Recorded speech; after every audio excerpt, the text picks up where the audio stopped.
scroll, ya. Bisa dengar kan? Oke. Bisa dengar? Bisa, Pak. Jadi soalnya gambarkan diagram blok sistem minimum mikroprosesor. Oke. Jadi gambarnya sistem minimum, artinya sistem minimum itu artinya bahwa paling sedikit daripada sistem itu harus ada mikroprosesornya, ROM, RAM, input output. Inilah harus ada. Kemudian harus ada penghubungnya. Jadi saluran alamat, saluran data, saluran kendali.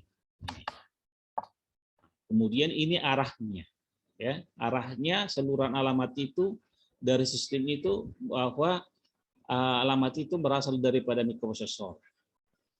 Jadi hanya dari mikroprosesor alamat itu datang. Jadi arahnya seperti ini, arah panahnya. Kemudian sini saluran data. Saluran data ROM itu tidak bisa ditulisi, jadi dia hanya keluar. Hanya keluar dia. Ya, hanya keluar ke saluran ini. Nah, sedangkan dari prosesor dia keluar masuk. Jadi ini arahnya, ini ada keluar masuk dia. Artinya bisa masuk bisa, dan ini artinya dengan satu kabel, ini dari simbolnya ini satu kabel, ya, dari satu kabel dia dapat sebagai mengirim dan juga menerima, ini dari simbolnya ini, ya. Kemudian kita lihat untuk RAM itu dia dua arah, bisa masuk bisa keluar, input output bisa masuk bisa keluar. Kemudian saluran kendali itu pada umumnya keluar daripada mikroprosesor karena mikroprosesor mengendali, tetapi ada saluran kendali juga dari sinyal reset misalnya, sinyal reset atau interupsi. Jadi ini pisah dia, ya. Jadi ada juga yang dari luar, ya. Tetapi secara umum itu berasal dari mikroprosesor. Tetapi ada juga dari luar, misalnya sinyal reset, ya, untuk mengubah. Jadi bisa interupsi, sinyal interupsi, gitu ya. Nah, dari arahnya ini masuk ke ROM, ini semuanya masuk. Karena dari prosesor berarti semuanya, tapi ada dari luar eksternal, dari eksternal, nah, dia juga bisa masuk ke prosesor. Tapi kalau di dalam internal itu, ini dalam internalnya bahwa saluran kendali itu hanya berasal dari mikroprosesor. Kemudian dari unit output dibagi dua, ada unit output dan unit input. Oke. Jadi dikatakan nomor B, jelaskan fungsi bagian dari sistem minimum mikroprosesor berikut. Fungsi bagian-bagiannya, fungsi bagian dari sistem minimum. Jadi fungsi mikroprosesor sebagai apa? Mikroprosesor itu berfungsi sebagai pusat pemrosesan dan pengendali. Pusat pemrosesan dan pengendali daripada sistem, ya, dari sebuah komputer atau sistem itu, ya. Mikroprosesor melaksanakan operasi aritmetik dan logika, pentransferan data, pengendalian sesuai dengan program yang diberikan padanya. Jadi fungsi dia sesuai melaksanakan ini, ya, secara ini adalah umumnya. Ini secara umum pemrosesan dan pengendalian. Diuraikan dia, nah bisa diuraikan lagi. Sebenarnya jawabannya ini udah bisa yang di atas ini, yaitu pusat pemrosesan dan pengendali itu fungsinya. Nah, tapi di sini saya sedikit uraiannya. Dia melaksanakan operasi aritmatika, logika, pentransferan data, pengendalian sesuai dengan program yang diberikan. Mikroprosesor mengontrol kerja mikromemori dan input output sesuai dengan program yang diberikan. Artinya mengontrolnya. Jadi ini tadi untuk melaksanakan operasinya, ya. Dan juga dia mengendalikan daripada input output RAM sesuai dengan program yang diberikan. Itulah fungsi mikroprosesor. Secara umum dia adalah sebagai pusat pemrosesan dan pengendali. Nah, kemudian EPROM fungsinya atau ROM fungsinya, ya, atau memori baca, berfungsi untuk tempat menyimpan program data yang tetap seperti program boot atau BIOS. Yaitu program yang pertama kali dilaksanakan oleh komputer pada saat power di-on-kan, di mana program ini sifatnya tetap, tidak hapus walaupun power listrik padam. Nah, program BIOS ini merupakan program bahasa mesin yang mengantarkan mikroprosesor ke program bahasa tingkat tinggi. Ya, artinya untuk supaya masuk ke program yang bahasa tinggi. Yang kita simpan pada memori eksternal seperti pada hard disk. Nah, jadi karena pertama kali dihidupkan, RAM ini kosong. Jadi yang program yang dikendalikan, yang mau akan diproses itu adalah yang di eksternal, ya, program eksternal, ataupun untuk membaca tombol-tombol dari eksternal. Itulah apanya, ya. Menghantarkannya ke, jadi kalau ini saya katakan menghantarkannya ke bahasa tingkat tinggi, karena program itu kan bahasa tingkat tinggi. Misalnya Windows itu udah bahasa tingkat tinggi, dia apa misalnya Visual Basic apa itu, ya. Nah, itulah fungsi ROM, menyimpan program dan data yang bersifat tetap seperti program Bootstrap atau program BIOS, ya. Kemudian RAM berfungsi sebagai tempat penyimpanan program dan data yang bersifat sementara, di mana isi memori akan kosong jika power listrik off. Isi memori RAM juga dapat diubah prosesor dan dapat dikatakan memori RAM merupakan tempat kerja prosesor, di mana program-program yang kita masukkan dari luar melalui keyboard atau hard disk ditampung pada memori RAM untuk selanjutnya dieksekusi. Hasil dari program juga disimpan sementara pada memori RAM sebelum dikeluarkan ke unit output atau disimpan pada memori eksternal. Sebagai contoh, pada saat kita menjalankan program Visual Basic, program tersebut diambil dari hard disk dan disimpan pada RAM. Dan saat dieksekusi, hasil program juga disimpan sementara pada RAM. Ini contohnya. Jadi fungsinya itu tadi yang intinya adalah tempat penyimpanan program dan data yang bersifat sementara, gitu. Atau bisa dikatakan tempat kerja daripada prosesor itu, tempat kerjanya itu lebih, ya, kalau diintikan dia. Tapi kalau kita uraikan contohnya, ya inilah penguraiannya aja. Kemudian unit input output berfungsi sebagai interface antara mikroprosesor dengan unit input output eksternal. Ya, dengan unit input eksternal atau katakan dengan dunia luarnya, ya. Kalau istilahnya dunia luarnya. Seperti tombol, keyboard, display dan lainnya, sehingga mikrokomputer dapat digunakan. Jadi kalau nggak ada unit input output tidak dapat digunakan dia. Ya, nggak ada fungsinya.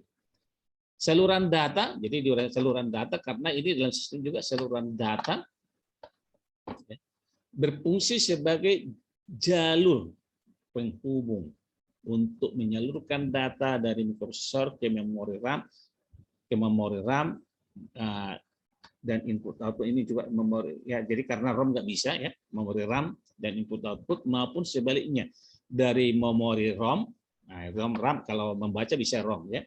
Memori ROM, RAM, dan input output ke mikroprosesor. Jadi bisa dua arah dia tadi.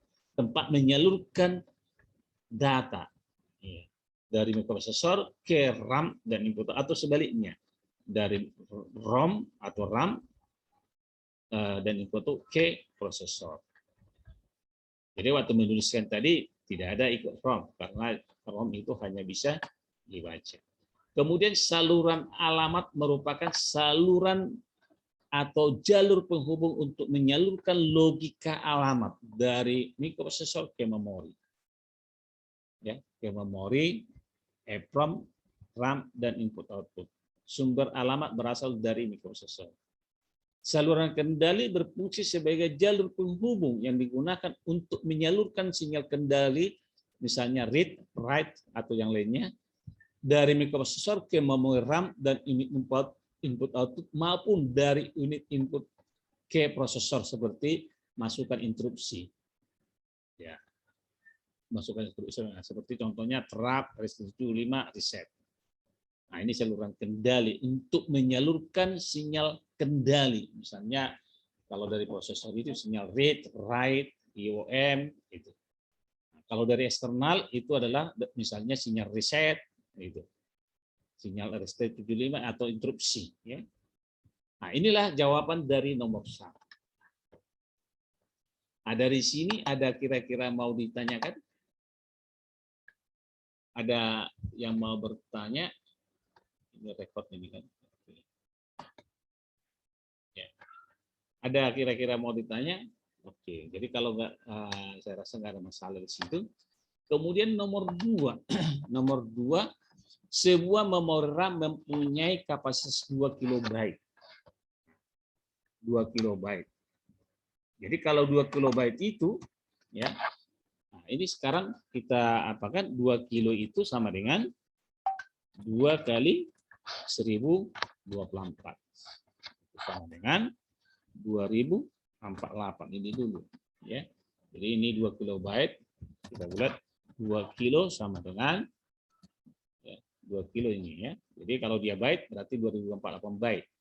Nah, ini heksanya itu adalah kalau 2048 berarti 2 pangkat 11, ya kan?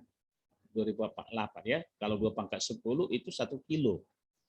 Ya, berarti ini 2 pangkat 11. Ya, kalau kita buatkan ini. Jadi 2 pangkat 11 ya. Sama dengan 2 pangkat 11. Jadi kalau dari sini aja berarti kalau kita binarkan dia, kalau ada 11 berarti kan 2 pangkat 11 dia. Ya. Berarti dia ada 11. Jadi saya buat aja lucu 1 11 ya. Ini berarti 8 tambah 3 ya. 1 1 1 1 1 1 1 1 1 1. Ini kan ini berapa ini? Oh sorry, udah lebih ya. 8 tambah 3 ini 11 ya. Oke, jadi ini adalah kalau kita apa? Ini ada 7 FF hexa. Kalau untuk mudah menggampang-gampangkan ya ini sama dengan ya. Jadi kan langsung hexa, nggak perlu dibagi-bagi segala macam. Ya. 2048 itu adalah 2 pangkat 11. Ya, jadi ada 11 salurannya. Nah, kalau dibuat dia satu-satu semua, maka ini jadi 7FF. Ya. Nah, ini 7FF. Nah, jika alamat awal memori adalah 4000. Kalau 4000, tentukan alamat terakhir. Jadi alamat akhir sama dengan 4000 hexa ya. Ditambah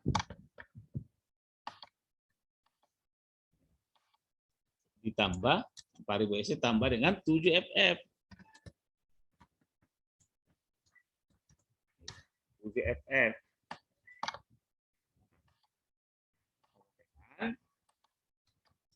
47 hexa.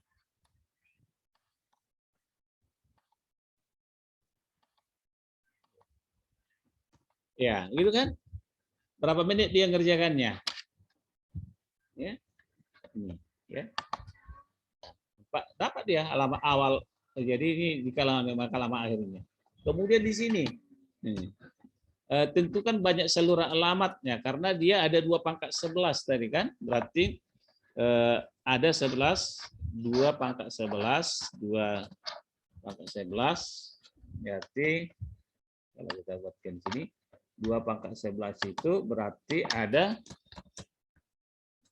11 saluran alamat. Yaitu 0 sampai dengan A10. Iya, ada 11 saluran. Ya, udah terjawab kan? Iya. Kemudian jika alamat akhirnya 1FF. Jadi ini lagi jika alamat akhir maka alamat awal. Jadi alamat awal sama dengan ya alamat akhir dikurangi kapasitas ya. Mana ditambah 1 atau dikurang 1? Tambah 1 ya. Jadi kalau sini berarti dia alamat akhirnya berapa katanya?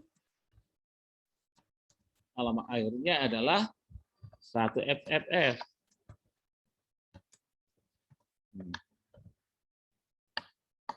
Kalau kita apakah di sini ya, dikurang ya, kapasitasnya itu tadinya adalah ini 7FF ya, 7FFF. Jadi karena udah dihitung di atas nggak perlu lagi kita hitung ya, nggak perlu 2 kali dihitung dia. ya, ditambah 1. Berapa tadi? Ini FF ditambah ini alamat akhirnya, ya. Ditambah 1 ya. Ini alamat awal ya.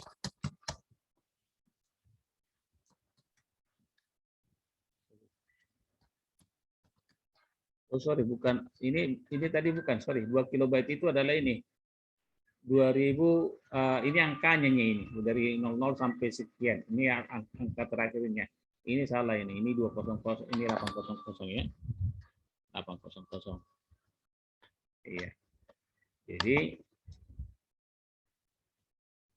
ini sama dengan 17 FFF.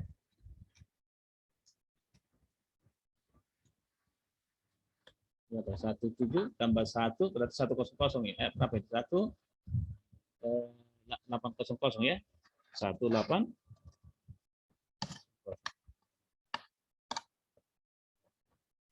Iya. Ini ya 1 kali ini 1 18 ya.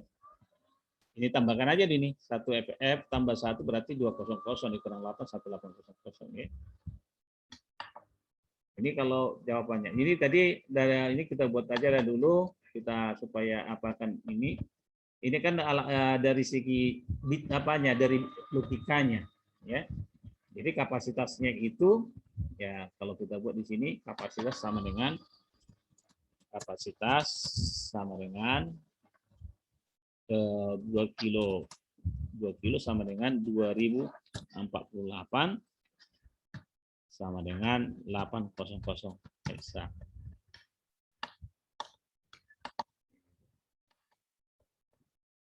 Ada jawabannya. Kemudian untuk yang ini jawaban nomor 3. Nomor 3 ya kita kembali dulu. Jadi dia saya berikan dulu. Di sini STA tadi namanya STA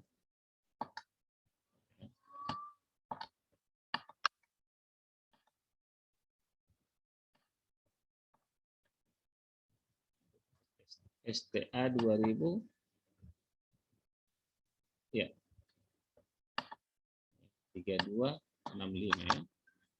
Berarti 3265 akumulatornya berapa tadi sini? Akumulatornya 35. Akumulatornya 35.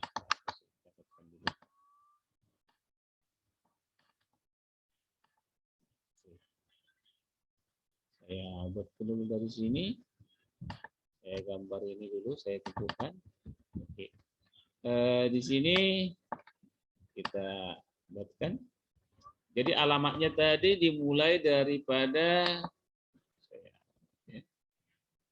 alamatnya adalah 2010 ya, 2010 alamatnya 2010 ya. 2010. Oke.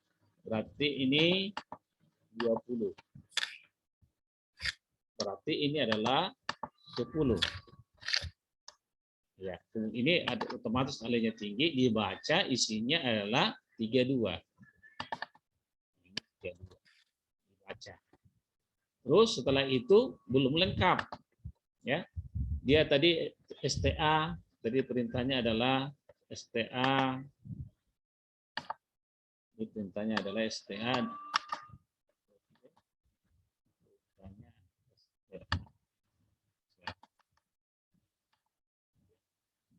Perintahnya adalah STA. Jadi ini belum lengkap, ya, belum lengkap. Bisa nampak gambarnya kan? Bisa nampak gambarnya. Oke. Jadi ini otomatis 20 karena belum lengkap dia ini di tambah baca lagi alamatnya ini adalah 11. Ya, karena dia ini tadi mulai alamat ini 32 jadi 03 lah di sini. Ini adalah datanya. Pada saat Ale itu berisi alamat. tulisan ale ya, setelah dibaca itu data. Data itu pokoknya dari memori lah, tak dianggaplah data itu. Kalau itu apa jadi programnya itu tergantung pada instruksinya, ya. Itu. Ya, belum lengkap, masih ada 65 lagi. Jadi di sini copy lagi, ya, copy lagi, paste 20, ini 012.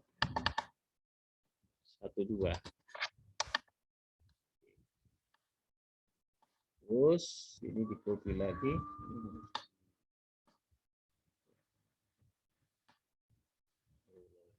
Ya.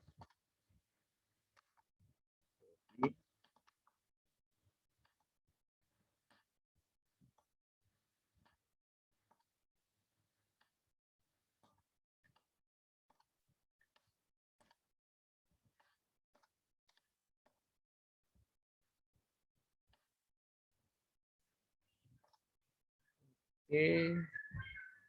Ya. Jadi ini alenya tinggi, ini pun harus di copy. Oke, ini gambarnya. Alenya tinggi, berisi 12 dibaca.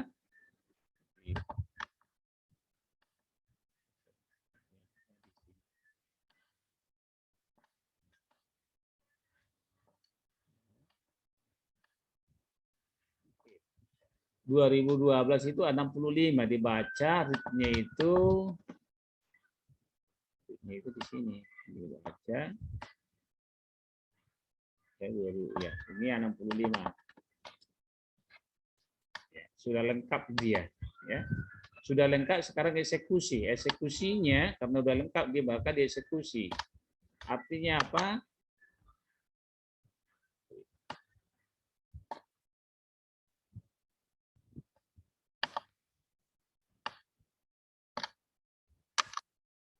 Oke.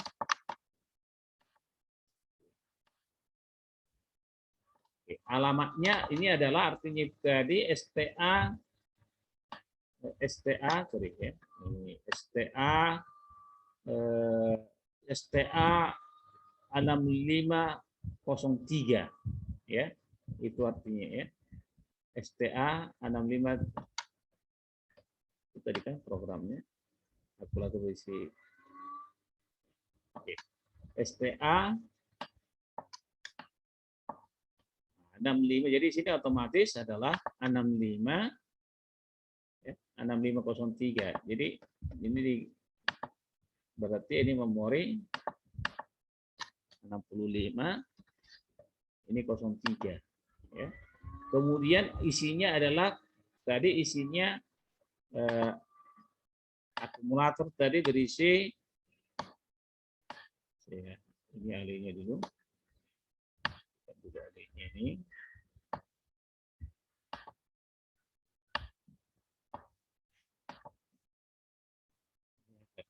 Ya, alihnya tinggi. Jadi alihnya tinggi.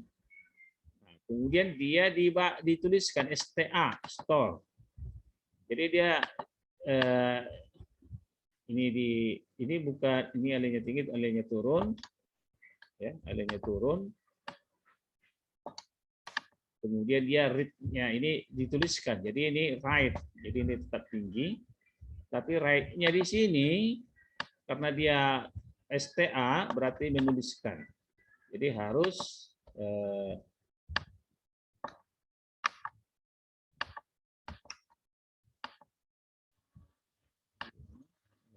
right dituliskan.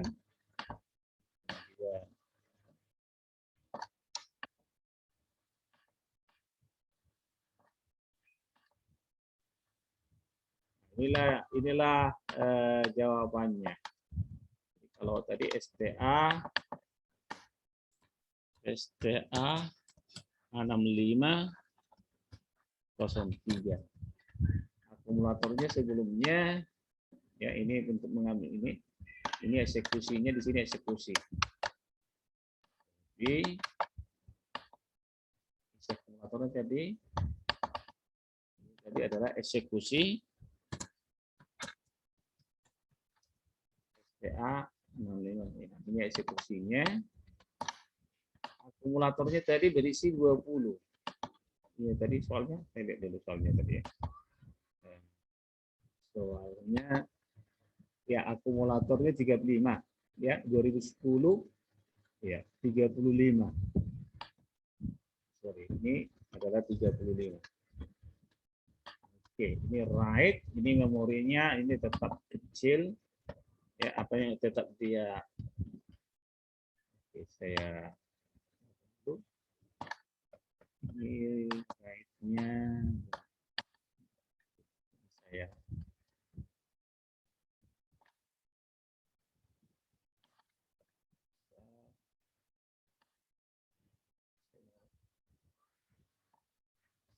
group.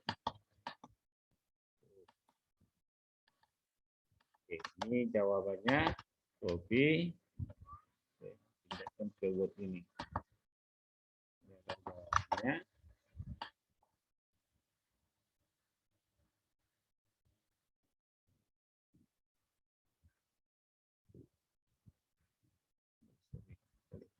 oke, ini tengah-tengah. Oke, ini sekarang di Word. Oke. Inilah jawabannya. Ya. Inilah jawabannya. Oke. Jadi dia ini mula-mula ya akumulator berusia 35. Ada perintah 2010 ya, 2010 dibaca 32, dibaca read 32, 2011 dibaca 03, 2012 dibaca 65. Ini lengkap. STA itu lengkap dibaca. Dieksekusi. Apa artinya? Menyuliskan ke memori 6503. Ya, simpan akumulator ke memori 65. Akumulator berapa? 35. Maka 6503 ini dijumpai dulu, ya, alamat itu dijumpai. Kemudian dituliskan, dikeluarkan isi akumulator. Dituliskanlah isi akumulator write. Ya, ini akumulator 35. Pada saat di akumulator dikeluarkan berdasarkan data write. Inilah jawabannya. Ya. Nah, saya rasa nggak ada masalah. Jadi ini kalau dia misalnya kalau LDA berarti dia read, gitu ya. Kalau LDA, kalau perintah LDA berarti dia read, bukan write. Kalau mob AM itu read juga, tapi kalau mob MA itu write, ya. Ya, jadi LDAX juga itu read, membaca. STAX menuliskan, sama saja. Kalau di STX ini nggak perlu banyak, ya hanya satu, ini nggak 3 byte. Kalau STX hanya 1 byte baru eksekusi. Oke, saya rasa nggak ada masalah di sini. Kemudian untuk jawaban daripada nomor 4. Ya, jadi nomor 4 ini saya perbesar dulu sedikit biar agak. Oke, jadi jawaban nomor 4. Inilah jawabannya. Ini saya rasa ini saya lihat agak banyak yang benar ya. Oke, ini saya rasa nggak ada masalah ya kode emisinya ini. Ini misalnya 98 BC, ini 218D. Ini saya buat 8D. Kemudian kalau diisikan ini 8D terus 93. Kemudian di sini alamatnya ini BC, BD, BE, ini BF 98 BF. Saya nggak ada masalah di sini. Ya, nggak ada masalah di sini. Jadi ini LSIB berarti ini 89, kemudian AC.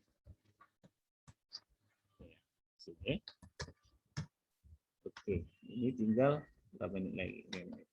Oke, langsung saja ini. Nah, ini nanti disikat. Oke.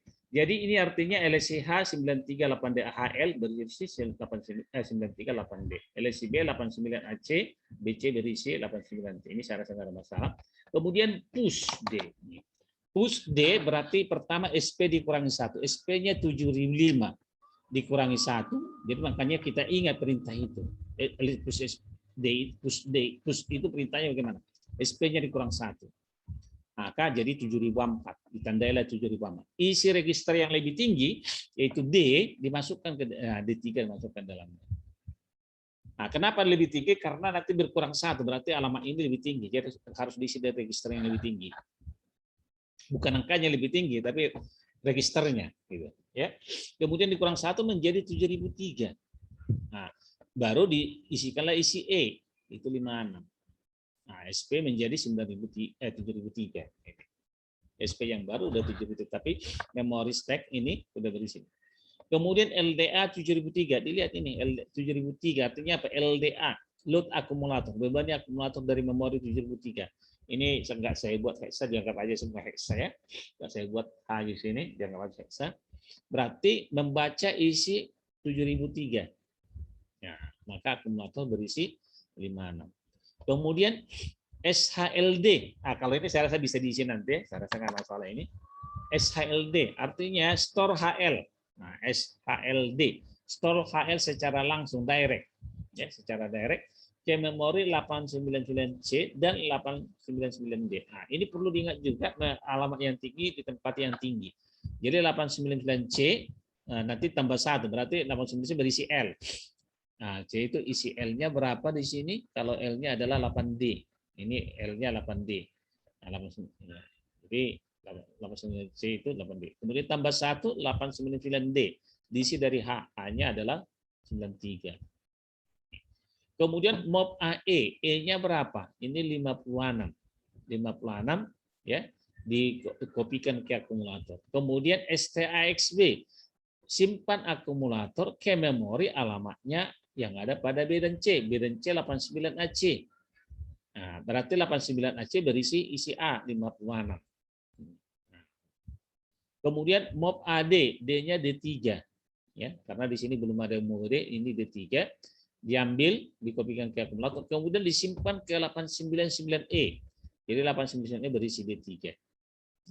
Kemudian STHL, pertukarkan HL dengan stack. HL sekarang itu adalah HL H-nya 93, L-nya 8D. Stack-nya sekarang itu dari 7.003. Nah, jadi 7.003 dengan L, 7.003 56, ya 7.000 maka L 56. Sedangkan 7.003 berisi L. L itu tadinya adalah 8D. Nah, kemudian H-nya berisi daripada 7.004 D3. Nah, 7.004 berisi H 93. Ini dia. Dipertukarkan. Jadi HL dipertukarkan dengan stack. Stack itu ini ditandai SP tadi. SP adalah 7.003. Nah, jadi ini dia pertukarkan. Ya. Jadi bertambah 1 dia. Jadi karena SP 7.003, jadi nantinya untuk H-nya baiknya ditambah 1. Kemudian POP B. POP B itu artinya membaca isi memori stack. Stack itu tetap 7.003, nggak berubah. SP itu 7.003. Diambil dan dimasukkan ke BC. Berarti 7.003 yaitu 56 dimasukkan ke C. Ya. Sorry, ini. Oh, sorry. 7.003 udah berubah ya, 7.003 SP 7.003 udah berubah yaitu udah 8D. Ya, udah 8D ini. 7.003 8D, maka C-nya 8D. Kemudian B diambil dari 7.004 93. Bukan ini lagi, bukan ini. Ini sudah dipertukarkan dengan HL tadi. Nah, ini. Kemudian LHLD artinya baca isi memori 899C kopikan ke L. Baca 899D, masukkan ke H. Jadi load HL secara direct dari memori 899C. Jadi L itu berisi alamat daripada 899C. 899C berisi, kita lihat di sini adalah 8D. Nah, maka masuk ke L. Kemudian 899D itu H. 899D itu adalah ini 93 masuk ke H. Ya, karena ini tadi beban ini HL dari memori 89C dan 89D. Ya, ini dia akibatnya. Kemudian SCHG, pertukarkan